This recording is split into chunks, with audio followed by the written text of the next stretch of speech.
안녕하세요. 제이드입니다. 네, 이게 코스피 일봉 차트인데요. 이게 코스피 차트인데 이렇습니다. 어제 아침까지만 해도 모든 사람들이, 모든 시장 참여자들이 거의 지옥과 같다라고 표현할 정도로 시장 분위기는 매우 과격했어요. 어제 오전에 중국장이 반등을 하면서 같이 우리나라도 시장이 좀 올라가고, 그래서 저도 굉장히 단기적으로 봤는데 오늘 공교롭게도 엄청 많이 올랐죠. 삼성전자, 하이닉스를 올해 승부주로 봐야 된다고 말씀을 계속 드렸는데, 오늘 공교롭게도 삼성전자가 4%, SK하이닉스가 7%나 오르는 황당한 장세를 연출을 했고요. 이거는 사실 이제 이런 CT 글로벌 증권에서 이런 리포트가 나왔어요. 애널리스트는 이제 한국 사람인데 피터 리라고 하는데, 이제 과거에 우리투자증권, 현재 NH투자증권 출신 반도체 최고 전문가 애널리스트거든요. 그래서 이세철 위원님이라고 저희 업계에서는 굉장히 유명한 분인데, 저도 뭐 개인적으로 친분도 있기도 한데, 어제 뭐 CT 컨퍼런스 하고 이러면서 이제 삼성전자 반도체 감산에 대한 얘기를 직접 하시진 않았다고 하는데 시장이 조금 해석을 그렇게 한 것 같아요. 그리고 오늘 나온 리포트가 캐펙스 리비전 이런 얘기가 나오면서, 야, 삼성전자가 그러면 투자를 진짜 이제 줄여서 반도체 공급을 줄이려고 하는가 보다라는 얘기가 나오면서 SK 하이닉스, 삼성전자가 오늘 완전 불을 뿜었죠. 지금 뭐 이게 진위를 여러 사람들이 확인하려고 하는데 뉘앙스가 좀 바뀌었다는 사람도 있고 사실이 아니다라고 확인을 하는 사람도 있고, 어쨌든 간에 시장이 굉장히 안 좋고 반도체 경기가 최악이라고 하는 시점에서 이런 얘기들이 나온다는 건 어쨌든 바닥이 멀지 않았다. 뭐 어제가 바닥이었을 수도 있고요. 뭐 바닥이 다시 멀지 않을 수도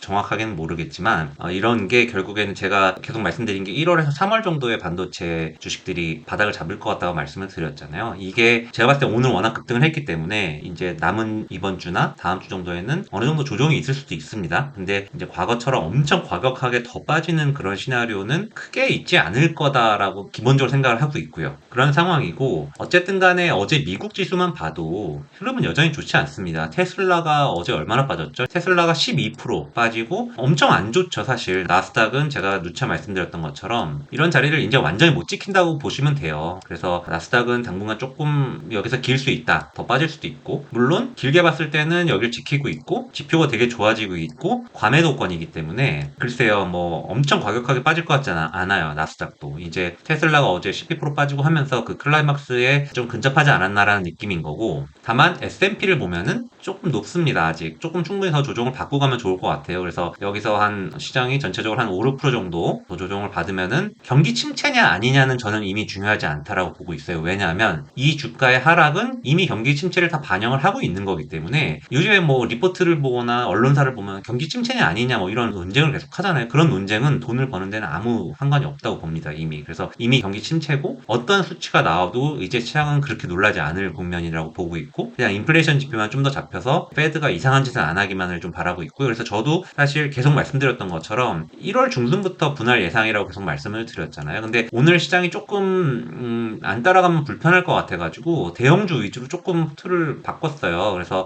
보시면은 한국 금융지주, GS건설 이런 건 사실 왜 샀냐면 엄청 과매도이기도 합니다만, 지금 윤석열 정부가 부동산이 완전히 지금 뭐 둔촌주공 때문에 결국엔 벌어진 일이기도 한데, 이제 미계약이 넘치면서 PF에 문제가 생겨서 결국에는 뭐 증권사나 은행권으로 이게 옮겨가면서 완전히 국가 크레딧 리스크가 생길까봐 이걸 지금 관리를 제가 봤을 땐 굉장히 잘하고 있거든요. 그래서 정부가 이 정도로 신경을 쓰고 있기 때문에 이게 PF가 엄청 큰 일이 생길 거라고 보진 않습니다. 그런 의미에서 봤을 때는 이제 PF 리스크 때문에 많이 주가가 빠졌던 증권사들, 뭐 한국금융지주도 있고 뭐 NH투자증권 이런 데도 있겠죠. 메리츠도 있을 거고, 메리츠 이제 금융지주도 있을 거고, 그래서 저는 이 PF 리스크가 경감이 되는 국면이기 때문에 좀 이따 뒤에 보여드리겠지만 한국금융지주 같은 거는 주가도 굉장히 조정을 많이 받아. GS건설들도 뭐 말할 것도 없죠. 바로 차트 보면서 말씀을 드릴게요. 네, 한국 금융지주 오늘 5.6% 올랐는데요. 저도 급하게 한 4% 정도 때 따라 붙어서 그냥 한 수익 1, 2% 정도 내는 수준으로 오늘 마무리를 했는데, 사실 뭐 일봉으로 보면 형편없죠. 뭐 얼마 전에 과매도권까지 이렇게 진입을 했었고 하루 이틀 만에 일단 이게 해소가 좀 됐는데, 전체적으로 한번 볼게요. 주봉으로 봐도 사실 그렇게 뭐 특별해 보이지 않는데 월봉으로 보면은 200월봉까지 붙었습니다. 그래서 사실 한국 금융지주 같은 종목이 12만 원에서 지금 5만 5천 원까지 빠졌는데, 이런 리스크가 좀 제한된다라고 봅니다. 보면은 제가 좋아하는 것처럼 월봉 흐름이 이런 그림을 그리고 있는 주식들은 내용이 어떻든 간에 몇 개월 뒤에는 여기서 상당히 올라있을 가능성이 되게 높습니다. 그래서 저는 내용도 되고 지금 기술적으로 철저하게 저는 기술적으로 이번에 과매도 상태인 대표 대형주들 위주로 이번 시장을 대응하려고 하는데 한국 금융지주도 그래서 오늘 좀 샀고요. GS건설은 운 좋게 이제 어제 샀기 때문에 오늘 수익을 온전히 낼 수 있었는데 이것도 보시면은 제가 지난번 방송 때 RSI 과매도 된 거 위주로 좀 살 거다라고 말씀을 드렸잖아요. 근데 이것도 이런데 진입을 했기 때문에 좀 매수를 했고 이제 올라가면서 추세적으로 줄여나가겠지만 이런 애들 과도한 리스크가 예상되던 것들이 좀 풀리는 이런 종목들을 대응하려고 하고 삼성전자 하이닉스는 사실 좀 아쉽습니다. 밑에서 엄청 많이 살 생각인데 오늘 좀 튀어버려가지고 좀 아쉽게 됐습니다만 말씀드린 대로 조금 다시 이게 소화되는 과정으로 보면은 다시 더 싸게 살 수 있는 기회가 있을 거라 보고 있고요. 솔직히 기술적으로 보면은 삼성전자도 SK 하이닉스도 그냥 기술적 반등이라고 치부해도 될 정도로 아직 큰 의미가 있는 주가 반등은 아니에요. 물론 오늘 뭐 굉장히 큰 주가 상승은 있었고 거래량도 실린 상승이었기 때문에 의미는 있습니다만 뭐 정말 이건 못 따라갈 정도로 많이 오른 거 아니거든요. 그래서 차분하게 이럴 때일수록 더 차분하게 빌드업을 할 수 있는 진짜 주식을 빌드업을 축구만 하는 게 아니에요. 이게 이런 주식들이 다시 눌릴 때 사실 SK 하이닉스도 보시면은 그냥 10주봉 정도에 그냥 붙은 정도로 어떻게 보면은 오늘 숏을 치면 내일 먹을 수 있는 자리 뭐 약간 이런 거거든요. 아주 단기적으로 보면은 그러니까 너무 하루 올랐다고 마음 조급해하지 마시고 주식은 이걸 조급해서 막 미친 듯이 따라가면은 필패입니다. 그래서 저는 계속 빌드업을 하는 계절이 1, 2월이 됐으면 좋겠다라고 구독자분들께 말씀을 드리는 거고 내용이 되는 이런 대형주들에서 큰 기회가 올해 있을 거로 보고 있고요.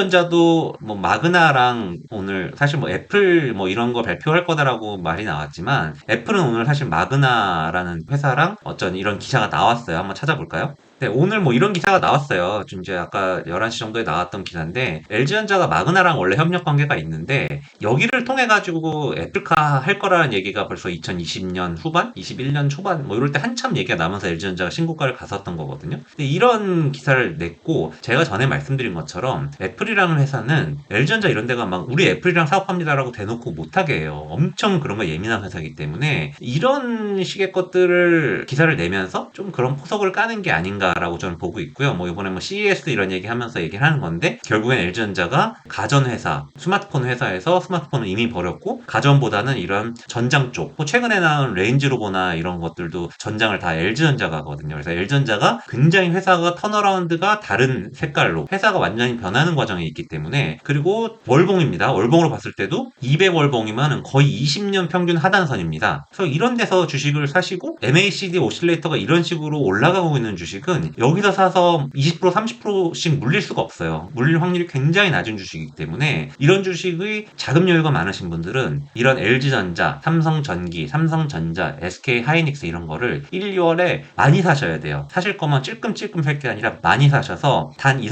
30%가 수익이 나더라도 의미 있는 절대 금액을 버실 수 있는 스킴으로 가져야 된다고 보고 있고 저는 개별주를 1, 2억을 사가지고 돈을 버는 것보다 이런 거를 정말 1, 20억, 2, 30억을 사가지고 20%씩 수익 내는 게 훨씬 좋거든요. 훨씬 매매하기도 편하고 그래서 이런 식의 마인드를 좀 가지고 접근을 하셨으면 좋겠고 사실 최근에 금리가 좀 다시 올랐는데 시장 금리가 좀 올랐는데 미국 10년물 이런 거 좀 올랐는데 이렇게 올라 있을 때 보면은 결국에는 하단을 보면서 네이버 이런 주식도 마찬가지입니다. 이것도 거의 200월선에 근접을 했고 이런 MACD 오실레이터가 반등을 하기 시작했고 과매도권이고 수급도 보시면은 외인들이 많이 사기 시작했어요 다시. 그래서 이런 것들을 조금 같이 사시면 좋을 것 같고 제가 말씀드린 이런 애들 현대차도 그렇고 NC소프트도 그렇고 저는 이런 종목들을 다 지금 월 기준으로 보고 있습니다. 무슨 얘기냐면 1, 2월에 많이 사서 6, 7, 8월에 많이 잘 팔 수 있는 종목으로 빌드업을 저는 개인적으로 하고 있는 상황이고 예상보다는 조금 빨리 시작을 했지만 조금 사기 시작했습니다. 많이 막 엄청 사지 않았어요. 오늘 막 미친듯이 따라가서 막 사려고 하지 않았고 참으려고 노력을 많이 했고 그래서 이런 거 위주로 조금 따라가 보시면 어떨까 싶고 제가 계속 좋게 말씀드렸던 방산을 마지막으로 좀 말씀드리면은 LIG 넥슨은 결국에는 처리를 해버렸는데 어제 뭐 노무라 이런 데서 노무라에서 이거 자료 낸 친구도 이제 저희 같이 일하던 후배였는데 그 친구가 이제 뭐 실적 하회하고 이런 리포트를 쓰면서 완전히 추세가 망가졌어요. 근데 사실 주기준이나 이런 거 보면은 살려고 보면 굉장히 좋은 자리긴 합니다만 제가 조금 걱정되는 거는 외국인 수급이 갑자기 방산주 쪽에서 엄청 악화되고 있습니다.